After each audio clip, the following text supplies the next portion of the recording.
Hey guys, subscribe for daily content, and if you're shopping for gear, make sure you check out the description for the newest items at some of the very best online retailers. There's also links for some of the items that I personally recommend. Thanks!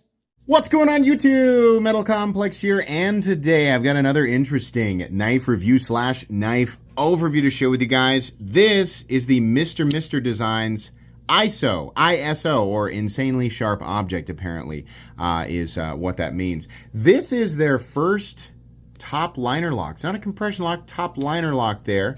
So how did they do? We got to test it. They did great. Thank you for putting the right tension on the lock bar. That's awesome. Very, very cool. I love seeing companies,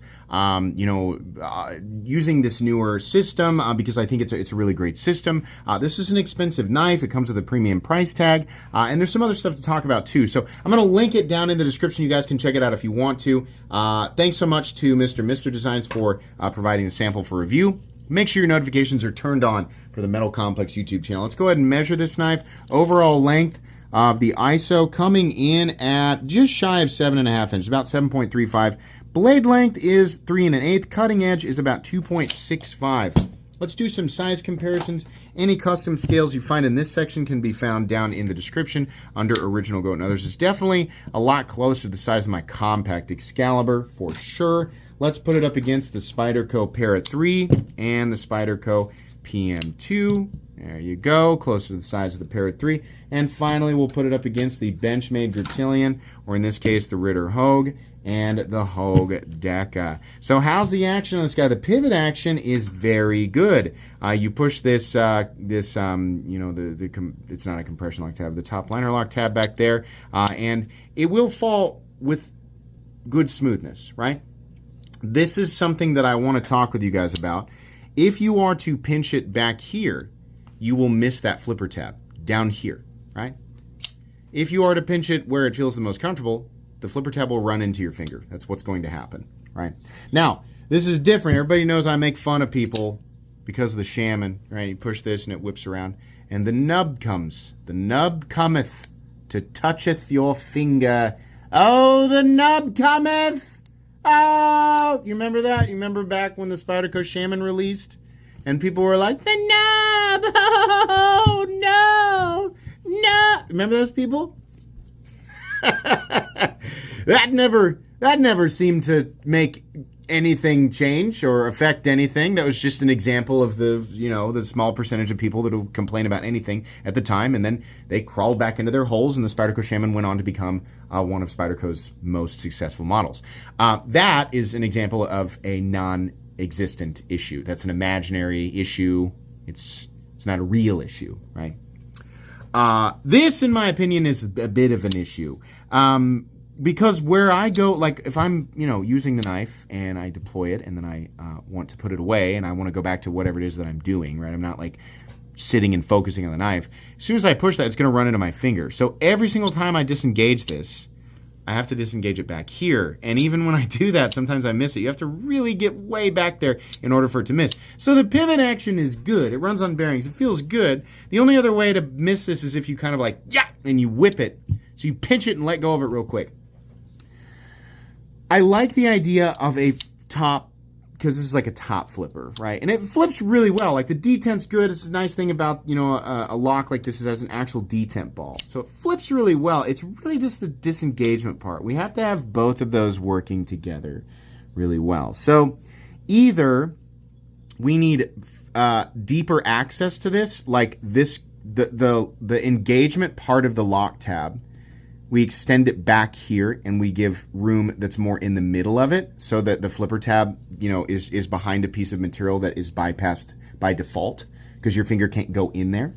Either that or you make the deployment method something completely different. The problem with moving this back is that you're closer to where it attaches, which means the tension, I think it probably gets exponentially more tense as you go back. So that might not be the most ideal thing, but given a big enough and, positioned well enough cutout, I think it would be possible. So if you wanted to do this, it would be interesting to find out exactly how much pressure is required to disengage a top liner lock if we move the engagement zone back to, say, it needs to pass the flipper tab. So instead of the top of this being here, it would need to be here, and we would need to move this area back to here, right? Now, the problem is that if the tension was high, too high, then, the way that he would resolve that might be by lessening the tension on the lock bar, which absolutely should not be done. We want to keep the tension where it is. This is a good lock bar. The way he's done this is really good. If the tension ends up being, the requirement, the pressure requirement for disengaging that lock bar becomes too high, if we move it back, then I think the answer is change the deployment method or change the position of it or something, because we need it to naturally bypass the finger. It's not by much. It's by like this much. Like this is the point right there. What is that? A little more than 1/4 of an inch. I bet it could be moved back. Because as it is, bumps into your finger, and it's not the worst thing in the world, but it stops it unless you can whip it. But when you let go, then the detent ball comes back to the blade face, and if you haven't whipped it hard enough, then it doesn't make it all the way into the handle. Right there I can get it, but that's very specific every single time, right? So pivot action good, flipper good. When you close it that's the issue. Carry profile thickness up against the Spyderco Para 3. It's actually thinner. Length and height up against the PM2 and Para 3. Beautifully simple knife to carry. Lightweight, compact, thin, all of that. Has a reversible pocket clip. I love pocket clips like this that are just attached to the back spacer. Very good, very cool. Let's go ahead and do a hardware check, because I'm sure you guys have noticed that there's not a lot of visible hardware. So I'm going to get out my tools. As per usual, my tools are very inexpensive and very recommendable. You can find them right down in the section of my description that talks about the tools I use on this channel. I don't know where the fat boy is today, so we're going to use this guy, which is also a very recommendable driver from Weah. I think that pivot looks like it's a T10. Am I right? I'm wrong. I'm sorry about that. It's T8. T8 and then also T8 for this screw. And those are the only two that you need to take off in order to gain access to the internals, which is really, really cool. That is legitimately it. The thing will start coming apart from that point. So as long as you have the right tools for the job, you should be good to go. Beautifully simple to take apart and put back together. Let's weigh it. What are we looking at for materials? Titanium and S90V with a few steel components, including the lock. But the overall weight here, I'm going to guess is a little over 3. It's 3.4 ounces. So not bad on the ratios there. Balance is definitely going to favor the butt. And there's nothing wrong with favoring the butt. I'm not going to judge you for favoring the butt. That's something that I can get on board with. But when we're talking about, the context of pocket knives, it's a little bit back here. I don't really care too much about that. I mean, obviously we don't want a balance point that's like, like this. Like, that'd be weird. It's like we have like an anchor attached to it. But where it is fine. It's just there's a lot more in the handle than there is the blade, right? And it is kind of like that as it sits. There's a lot more handle than there is blade. I'm still trying to get that. Let's measure the blade stock thickness. Blade stock thickness, we're going to have to open it up because that blade really seats all the way in there, which does, it creates for an appealing aesthetic. 97 thousandths, very thin. Let's move on into the meat and potatoes. Something that I really love about this knife and most Mr.Mr. designs is their appealing, simple aesthetic. Now, I think there's lazy minimal and there's not lazy minimal.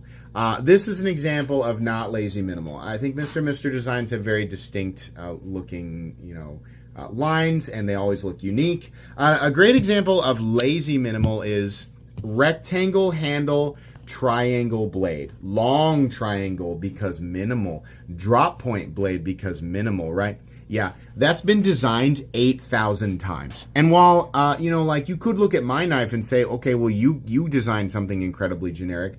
Yeah, you could say that. I think I'm okay with that. But as far as combining a drop point blade or a triangle blade with a rectangle, we have seen this so many times that I almost just expect every new company who advertises themselves as minimalist to just have that as their default knife. Like, that is just the default minimalist knife, and I hate that. It's so there's nothing that went into that. It's just combining two shapes and putting a pivot on it and sharpening one of the shapes. That's what it is. This, not so much. It does have a rectangular handle, but we have unique elements here like the triangle captive pivot. The other cool thing is that this has been specifically designed to house entirely the blade, and we just have this little flipper tab sticking up out of the top there. The pocket clip, actually super cool. I like how this kind of goes along with the straight lines here and manages to look good and still manages to be functional.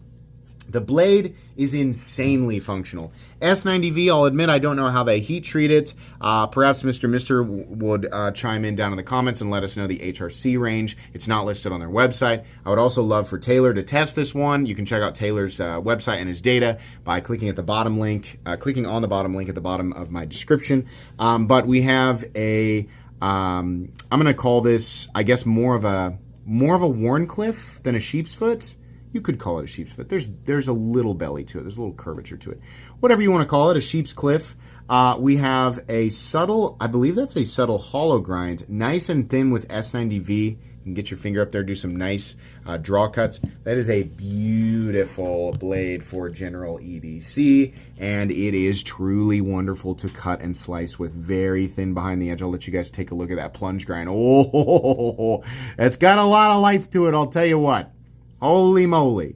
Nothing on the blade. I mean, you just enjoy the aesthetic. There's nothing here. And then on the other side, the Mr. Designs logo. And then somewhere, I'm sure it says S90V. Does it say? There it is right there, S90V. So yeah, beautiful. Satin finish. Would have been nice to have like a nice reflective tumble finish, but that's a preference. The titanium scales are plain. There's nothing here. A version of this with an inlay, some texturing as an option would be cool, but the plain ones look good and it goes along with the look.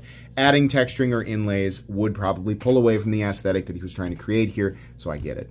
Backspacer, simple, nothing crazy there. Pocket clip, great example of a clip that, could be, there's so many designs that could have used a clip like this. It's just cut out on both sides, you just flip it over, right? So many times companies are like, whatever, lefty people don't exist. They do. They're 10% of the population. So this is nice. A nice way to add an option for lefties without, changing any aesthetic from the front side. It's very good. We have a stop pin. I think it's internal. Yeah, it's internal and actually attached to the blade. You can see it wrapping around right there. It's got two channels carved out on either side of the titanium for it to interact in the open position and the closed position. So no weird interaction on the plunge grind. No blade play, up, down, left to right. Very solid. No lock stick at all. No pivot lash. Super smooth in here. And a nice click into the closed position with... It's pretty far in there, but it looks centered to me. No detent lash. Some people are going to love how it looks. Some people are going to hate how it looks. There's no real issue with this knife other than two things. Number one, that flipper tab comes around and gets you when you're... It's not like it hurts. It's just going to create an awkward, like, oops, I missed it again, putting the knife away. Or you have to close it like this. At this price, nobody wants to do that. At this price, a lot of people who are buying this, fidget factor and ease of manipulation are something that's really important to them. And the price is $280. That's a lot. It's titanium and S90V with a top liner lock. I think I could have gotten on board with like 240 or 250. 280 feels pretty high, right? So I think the combination of the price and that flipper tab will be a deal breaker for a lot of people. I think if you redesign this knife to have a lower engagement point for the lock bar that allows that flipper tab to bypass your finger completely every single time, that might work. Or making a version of this that deploys a different way, right? Adding a front flipper probably would result in the same thing. You're going to have an area where it bypasses naturally, right? So I wonder, let's see. I'm trying to imagine if this was like a regular flipper. I mean, it's still going to come back around. The flipper is going to make it lower. So either you add a small cutout right here and then add some sort of stud or notch or something. Or if you want to keep this aesthetic, I think the best option for this design is you could possibly make the profile of the flipper tab slightly smaller, so that as it comes around, instead of being right here, perhaps it's like right here, right? And then you move this area down just a bit. I think that'd do it. I think that ISO 2.0, you could totally do that, and that would make it perfect. But people's fingers need to naturally miss this. They cannot be catching it, because that's what's going to happen. I mean, it is, where it engages currently is, I would say 33%. Well, no, it's more than that. It's 35 to 40% of the space, like, because you're engaging in this circle here, this semicircle. So you're looking at 35 to 40% of that space. Not comfortable to move your finger back and try to squeeze out of the way. Okay. Good knife though. Good build quality. Awesome blade. Very cool. Needs to be improved a little bit. I am looking forward to a version 2 of this knife. That's going to be it today.